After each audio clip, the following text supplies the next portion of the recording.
I work as an instrument of nature. The earth's pulse inspires in me a symphony of responses. I work from a sense of place which requires intimacy with nature. Like poetry, the bones of the landscape speak through me.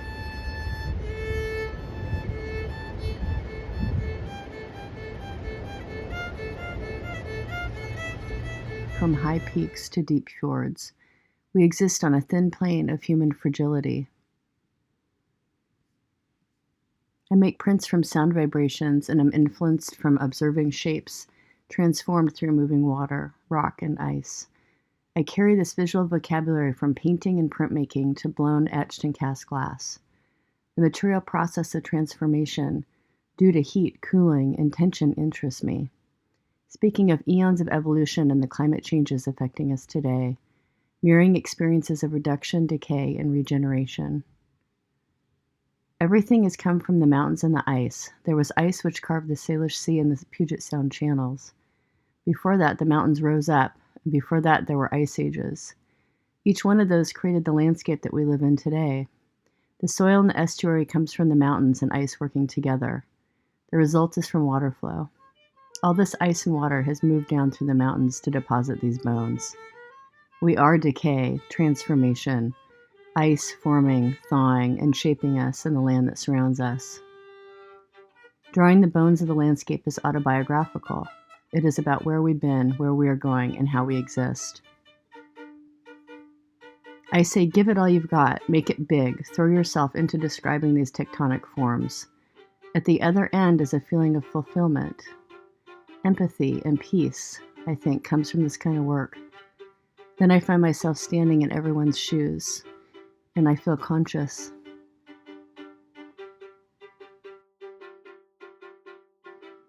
Glacial melt is an ever-growing phenomenon which is increasingly rapidly in our own backyard. The Cascades and other nearby mountain ranges hold glaciers that are decreasing at alarming rates. This rapid melting is changing the earth and every species that relies on it. The glacial waters are responsible for holding on to all the water resources for the watersheds of the Northwest and Western states. All the animals up the food chain are affected. With acidity levels rising in the oceans and atmosphere, we see eye to eye with whales and other sea mammals. We share a nervous system that travels in our bones and vertebrae. The frequencies and nerve channels travel through our spines to call out, and speech, frequency, and music to communicate.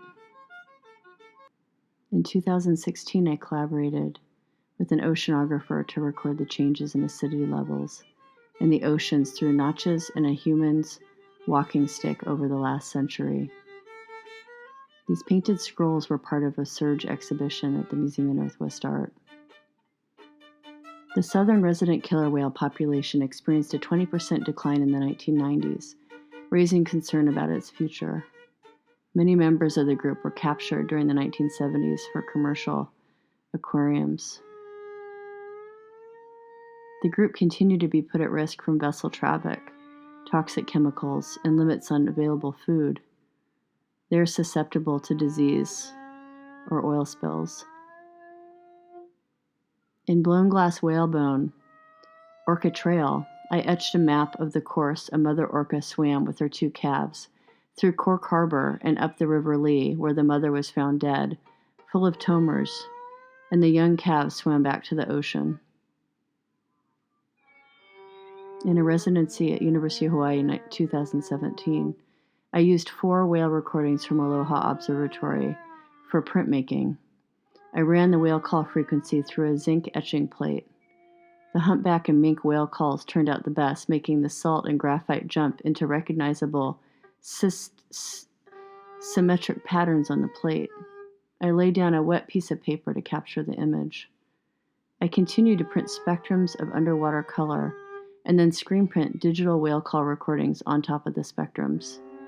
These are from other whales, mink, white-beaked dolphin, and other baleen whales.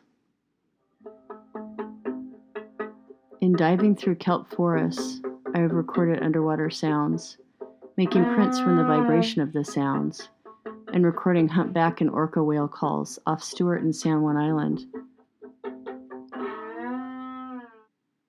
Everything begins with ceremony, touching rock, growing the ember to a fire is like mixing colors before I start, by listening to the color and the pulse of earth.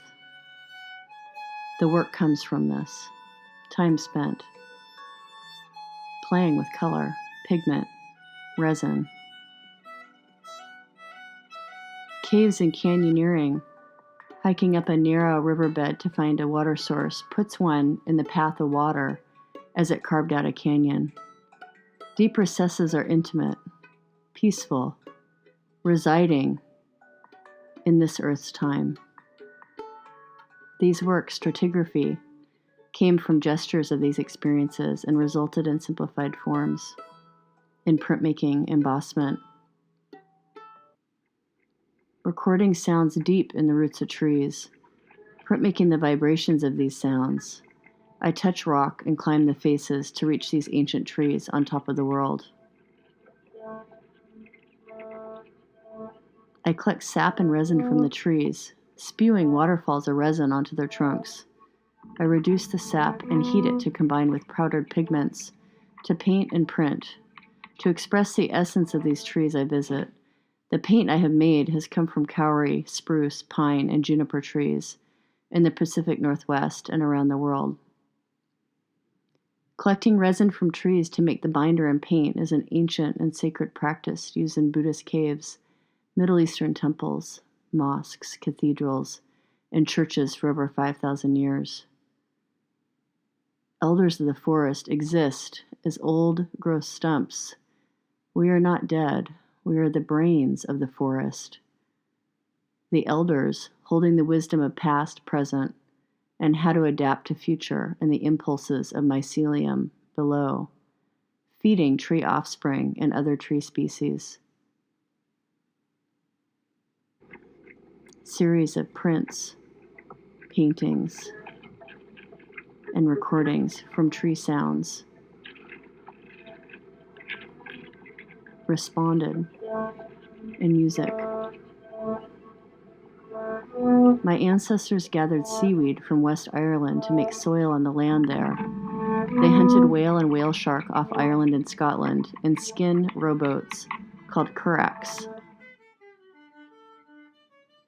We found such a boat and made a short film after the largest storm in 80 years had hit southwestern Ireland, and seaweed was washed up into the front doorsteps of many friends.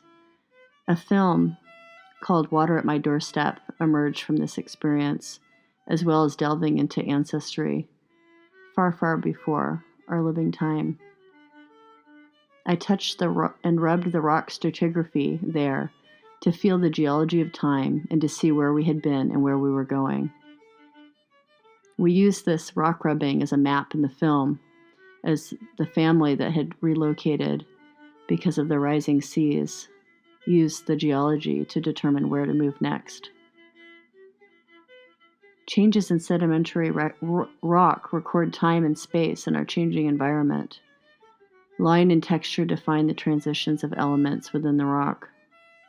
I investigated patterns in the rock by rubbing large paper with graphite along these strata on the southern coast of Ireland at Garrettstown Beach.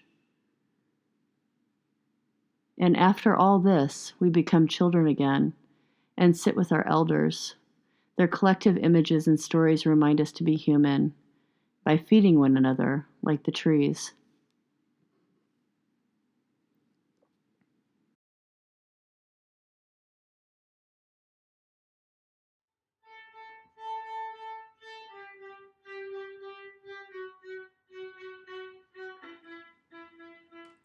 I am an instrument of nature.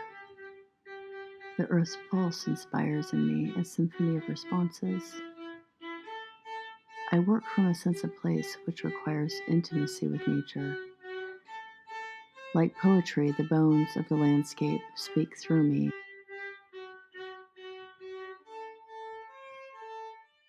Inspired by my neighbors, In many years traveling the inland waterways of British Columbia to Alert Bay, the spirit of the landscape and generous friends of Tsimshian, Kwakiutl, and Slammin communities introduced me to my Swinomish neighbors in Skagit. A vision project evolved from a few salmon dinners and generous youth there who held space for a carving and printmaking project that led up to the hosting of the canoe journey. Prints were made in the street with a steamroller. They sold their prints at a booth they held at the Swinomish canoe journey, and they were shown at the local museum and gallery. The Salmon Lady